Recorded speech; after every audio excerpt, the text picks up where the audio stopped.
My first question is from Sean, Pastor Steve, and he says this: the Talmud. It's my understanding that Jewish people consider it the oral Torah, an explanation of the Torah, and they read it as much as the Torah. Do they consider it as part of their canon? I don't know. I don't know that the Jews would say that. It's important, and you're right. It is an oral tradition. Actually, there's a couple different Talmuds. There's a Jerusalem Talmud and the Babylonian Talmud, and it's a record of rabbis arguing over the law, arguing over the Old Testament, basically. It's it's kind of on the same lines as in Roman Catholicism. They believe that the Bible is important, but they also believe that church teaching is important. And Jesus kind of dealt with this whole thing. These are called the oral traditions. Jesus dealt with this whole thing in Matthew chapter 15 starting just in verse 1, it says, Then the scribes and Pharisees who were from Jerusalem came to Jesus, saying, Why do your disciples transgress the tradition of the elders?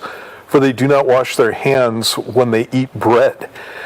He answered and said to them, Why do you also transgress the commandment of God because of your tradition? And then he gives an example of stuff that they were doing that I don't want to talk about. But he goes on, verse 7, and he says, Hypocrites, well did Isaiah prophesy about you, saying, These people draw near to me with their mouth and honor me with their lips, but their heart is far from me, and in vain they worship me, teaching as doctrines the commandments of men. And so what Jesus did with their oral traditions is basically he just nixed them and said, what you're doing with your traditions is you're circumventing what the Bible actually says that you're supposed to do. The example that Jesus gave was about honoring their father and mother and ways that they found to get out of that whole thing. In any case, so you kind of have that with Judaism, and again, it's something that's similar to what took place in Roman Catholicism. We have the same thing many times in Protestant churches.